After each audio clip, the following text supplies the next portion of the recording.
Hello everyone and welcome back to the Great Book of Grudges. My name is Nathan and we're back with another Total War Warhammer video. Today we're going to continue our missing character series, but this time we're going to look far ahead into the future, to characters that we more or less know will come out in Total War Warhammer 3. Here we'll discuss their lore, their rules on the tabletop, and how they could be introduced into the Total War Warhammer series. Today's character is Greasus Goldtooth, so without further ado, let's begin. To better introduce this character to those who might not be aware of him, we'll read over his entry into the Warhammer Fantasy 8th edition army book for the Ogre Kingdoms. Greasus Goldtooth, Over-Tyrant of the Ogre Kingdoms. Greasus Goldtooth, or to give him his formal title, Trade Lord Greasus Tribestealer, Drakecrush, Gatecrasher, Hordemaster, Goldtooth, the shockingly obese, was one of the many whelps sired by the infamous Govg, tyrant of the Goldtooth tribe. Like his brothers, Greasus grew up to become strong and fat. Unlike his brothers, he killed and ate his own father. After assuming the tyranthood of his tribe and feeling the need to prove himself, Greasus demanded tithes from other kingdoms. All refused the audacious request, and began baying for Greasus's head. Who was this upstart to demand gold and food from them? They would soon learn. Greasus was scheming a way to claim the title of Over-Tyrant. To rule the Ogre Kingdoms, he knew his deeds must be legendary, and so Greasus set out to conquer the nearby tribes single-handedly. The first to fall met their fate during a midwinter feast. Scaling the mountain above their valley, Greasus heaved boulder after boulder, roaring oaths at the top of his voice, until an avalanche of wet snow and rock buried the tribe alive. The second dissenting tribe, that of Gut Badmouth, was paid a visit during the spring Hoof and Horn feast. There Greasus challenged Gut to single combat. Badmouth, older and significantly larger, eagerly clambered into the Maw Pit, awaiting his challenger. Greasus launched himself gut first onto the defendant's head, breaking his neck. Some felt that Greasus had defied pit fighting traditions, whilst others felt the rules might have been bent, but cleverly so. Unperturbed by the debate, Greasus consumed Gut Badmouth, and, without wiping his chins, he beckoned the next challenger. After beating and consuming 3 bruisers in a row, all swore allegiance to Greasus. As word spread of these prodigious deeds, and more like them, many tyrants decided to join the ruthless leader of the Goldtooth tribe. Once again, the Ogre Kingdoms had an Over-Tyrant. These days grown older, larger, louder, and richer than ever, the Over-Tyrant's coffers fill faster than his Gnoblars can count. Greasus claims he is now too rich to walk, and so instead he chooses to recline on a living throne of Gnoblar bearers who haul his esteemed bulk about, many expiring from their effort, of course. Yet Greasus's rampant success has not diminished his greed or his all-consuming desire to conquer everything he sees. Greasus was always a rather iconic character in the Warhammer Fantasy universe. Obviously, many knew him from his gigantic frame, but the character itself always had interesting lore and, in truth, was really cool. On the tabletop, he had pretty interesting stats. His movement speed wasn't very impressive, but then again you can expect that from a giant ogre being carried around by a horde of Gnoblars. His weapon skill, strength and toughness values were decently high in all honesty, but it was his wound values which were the most impressive. He had 6 wounds, which was something you never really generally saw on characters. On the tabletop, he was always represented as a tanky character. He could take damage and he could dish it out. But now let's look at his special rules. His only generic one was that of fear. The rest, on the other hand, are all unique. Firstly, we have everyone has their price, which goes as follows. A master of bribery, the Over-Tyrant is wont to use his wealth to inspire greed and confusion in the foe. At the start of each enemy turn, before any stupidity tests are taken, you can nominate D3 enemy units that are within 18 inches of Greasus. these would have the stupidity special rule for the remainder of the turn. In all honesty, I don't think this rule would work very well. Instead, I would see it transformed into something new,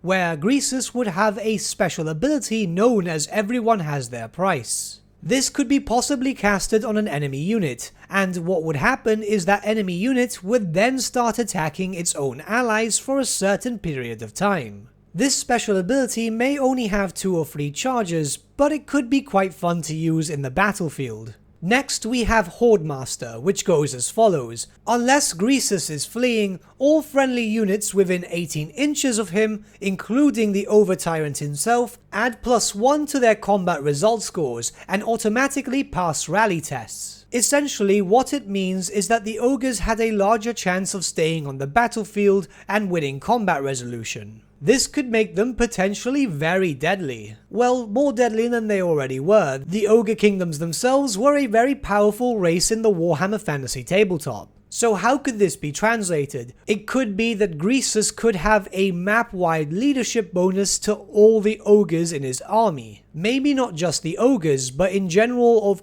all the units available to the Ogre Kingdoms.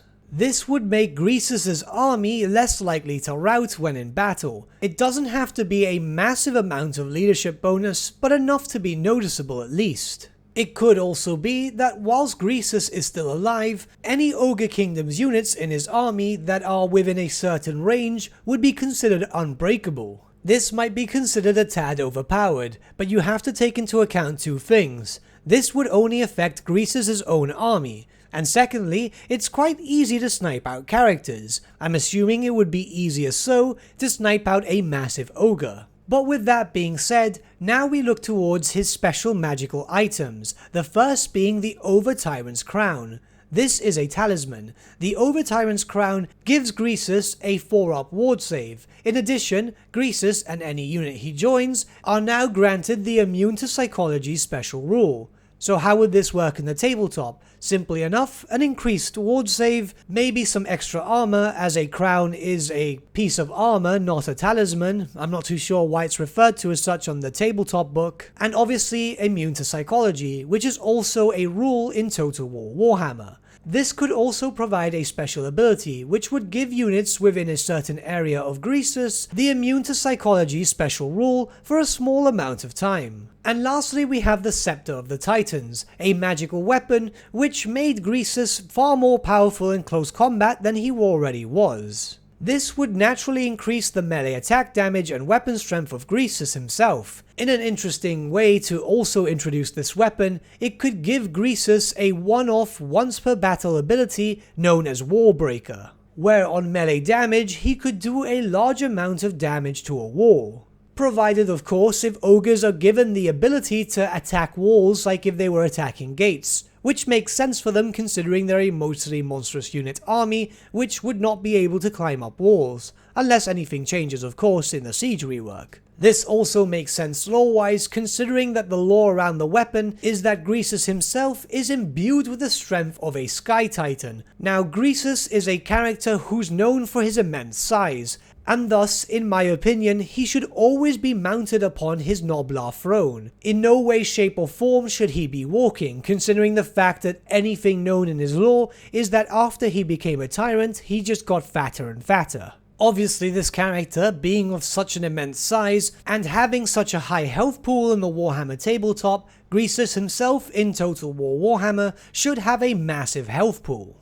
In regards to implementation, however, I honestly don't think we need to talk about this much. Greasus himself is a big character in the Ogre Kingdoms, and it's very likely due to his status as the Over-Tyrant that he would be one of the main starting characters whenever the Ogre Kingdoms get released.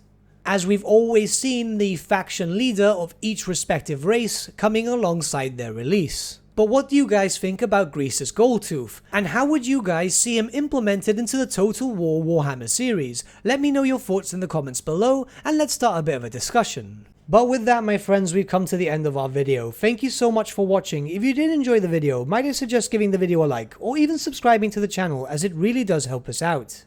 In the description section below are various links to different social media platforms such as Facebook, Instagram, and Discord. Also in the description section is an affiliate link with Element Games where you could buy loads of hobby-based products, not just Warhammer, for 10 to 25% off. Making a purchase using that link and also our special code, which is also in the description, supports the channel at no extra cost to you, which we think is rather cool. A big thank you to our patrons. Your support means the world to us. It's amazing that people want to help a small channel like us grow and get to a higher level of content. A big thank you to Gibraltar LUSC, Ryan Birch, Andrew Prince and Okro for subscribing to us at our Fane level. You guys are super cool. And a big thank you to Edward Yule, VS Vasan, Aaron Whitman and Shaggy for subscribing to us at our King level. Honestly, we can't thank you all enough. And lastly, a big thank you to all of you for liking, sharing and commenting on these videos. Honestly, it's because of you guys that the channel's been growing at such a great pace lately, so we can't thank you all enough. But with that, my friends, thank you so much for watching once again, and we shall see you all again very, very soon.